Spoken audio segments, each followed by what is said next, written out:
Europe, that is obviously something else than buying it from Latin America. Yeah, so right. if you're here at the World Fair, what is your approach to that? Another good question. I think the answer is that, as far as I understand it, and I can't speak for every division at Disney, you know, on a very, very specific level, but just speaking from my own experience within my division, in terms of obtaining rights to any underlying property, it's all about what you can negotiate. So what we try to do, if at all possible, for rights is to negotiate all rights in all territories, in all areas, in perpetuity, forever, you know, to be exploited in any kind of media that we can't exploit it in. Specifically speaking to book rights, as witness here, there's a variety of territories in which books can be sold as literary properties across the world, and distributed as such. When we acquire, on the film side, something to make into a film, it doesn't necessarily need to be with Disney's, let's call it Hyperion Group, which Disney owns, as a publisher, you know, because that could limit our ability to, you know, have things to make into movies that we think, you know, are great movies, but not necessarily great for Hyperion. So, we're flexible in terms of what rights we can and can't get, and there's some things in which you simply have less value. If I buy a book that I think can be a great movie, and I can't get the television rights, the theater rights, or the ability to perhaps publish a video game or a television series, those things are less valuable to me. So in large part, you know, we try to negotiate everything. The reason why you probably don't see a presence, although I have seen some divisions of Disney here, a large presence is probably because we try to do a lot of the work either before we get here, and then use these forums to sort of see how they're tracking outside of our specific area that we track, and then actually take the results back, and maybe use that to go out and negotiate a deal. If a book comes to Frankfurt and sells across territories, that's information that we'll use to inform, you know, our interest or our deal making in something. Sure. I'm sorry to add another part question. As you're a public listed company at the stock exchange, I was just wondering, without looking now at your notations, how much more or less do you allocate for buying rights and licenses? Obviously, you need to have some sort of like a budgeted idea about what you're going to buy. You know, to be honest with you, I don't even know the answer. And if I did, I probably couldn't say. But you know, it's enough. It's enough to get what we want, I think.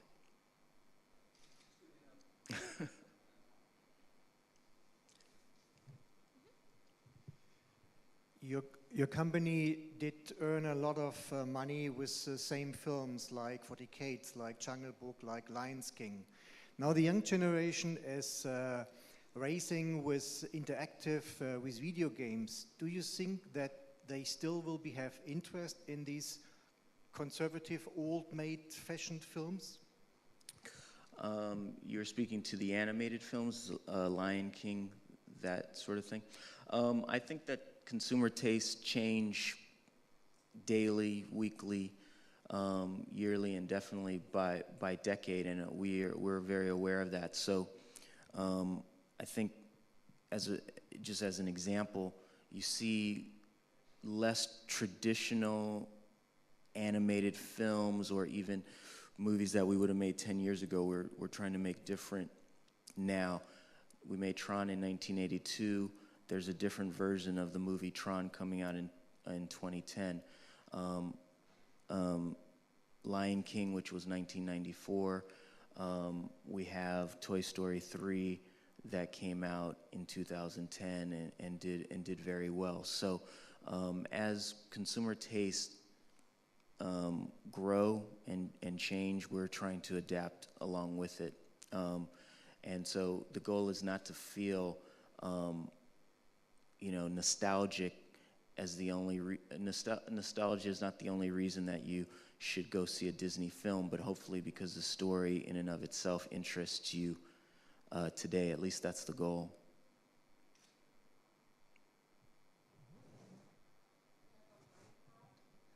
Oh yes, there's another mic there too. No problem.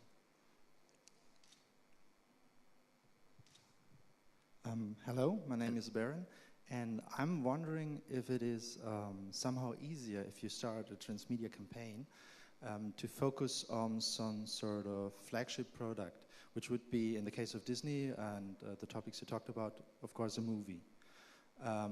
Or is it some sort of new approach to build an IP department that develops a transmedia IP and does not focus on any specific media right from the start? Mm-hmm. So it's just the IP, and then afterwards you're looking at the game.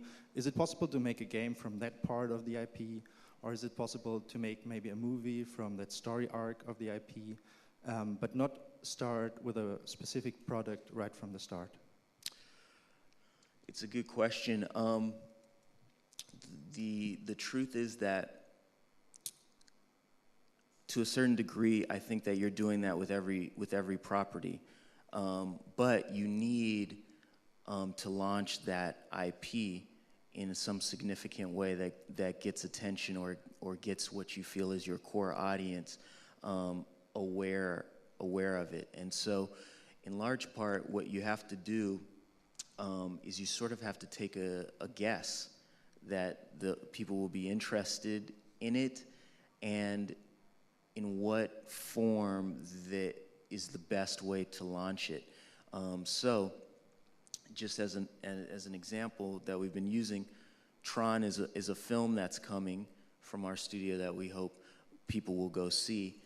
But the discussions about, what forms of media we can also exploit it in have been long in conversation. So there's a video game, there is a television show, there's a comic book, all of those things. We decided that the strongest platform to launch it is a feature film.